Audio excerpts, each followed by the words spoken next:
বঙ্গোপসাগরে শুরু হয়েছে ৫৮ দিনের মাছ ধরার নিষেধাজ্ঞা।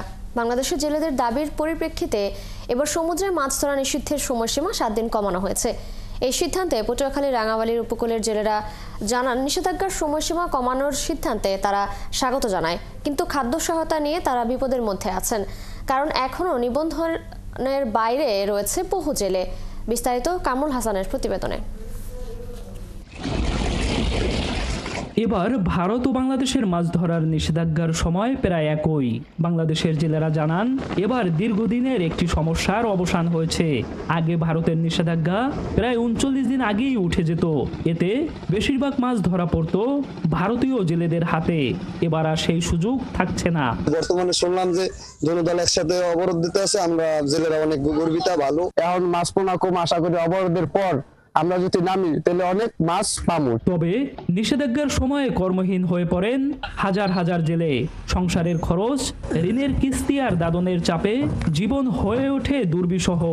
এই সময়ে সরকারের পক্ষ থেকে জেলেদের জন্য বরাদ্দ থাকে খাদ্য সহায়তা।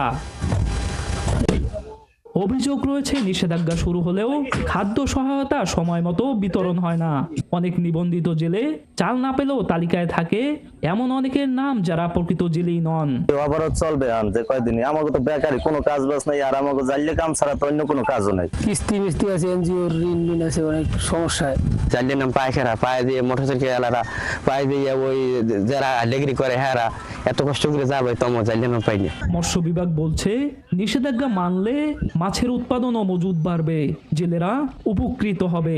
নিষেধাজ্ঞার সময় সহায়তার চাল নিষেধাজ্ঞার শুরুতেই বিতরণের উদ্যোগ নেওয়া হবে। 15 এপ্রিল হতে 11 জুন মোট 58 দিন এই সময় নিষেধাজ্ঞা জারি থাকবে। এই নিষেধাজ্ঞা চলাকালীন আপনার সাগরে কেউ মাছ ধরতে নামবেন না, এমনকি আশা করি পার্শ্ববর্তী দেশগুলা তারাও সাগরে মাছ ধরতে পারবে না।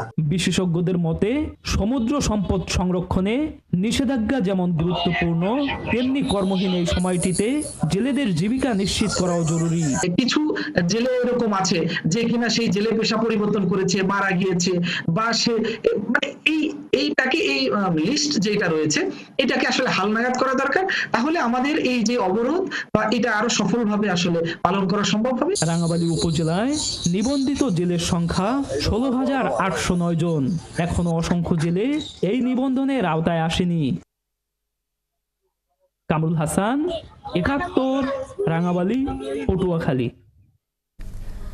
দর্শক, বঙ্গোপসাগরে শুরু হয়েছে ৫৮ দিনের মাছ ধরার নিষেধাজ্ঞা। এ বিষয়ে বিস্তারিত জানাতে রাঙামালী থেকে যুক্ত হচ্ছেন সহকর্মী কামরুল হাসান। কামরুল, জেলেরা নিষেধাজ্ঞা কতটা মানছেন আর খাদ্য সহায়তার বিষয়ে কি বলছেন?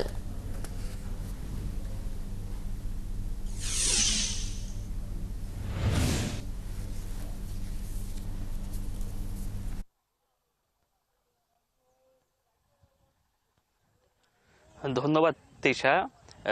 গতকাল মধ্যরাত থেকে ৫৮ দিনের নিষেধাজ্ঞা শুরু হয়েছে।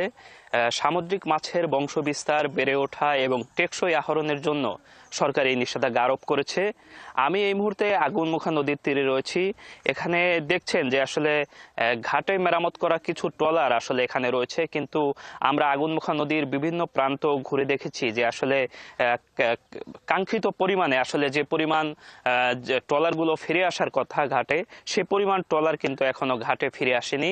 আমরা আগুনমুখা নদীর তীরের এই ঘাটটিতে অসংখ্য ট্রলার বিগত দিনের নিষেধাজ্ঞায় দেখেছি, কিন্তু এবার আসলে অনেকটা হতাশজনক অবস্থা যে নিষেধাজ্ঞা গতকাল মধ্যরাত 12টার পর থেকে শুরু হলেও এখন পর্যন্ত কিন্তু আগুনমুখা নদীর তীরে 2-4টি ট্রলার ছাড়া অন্য ট্রলারগুলো আসলে আমরা ফিরতে দেখিনি এখন পর্যন্ত।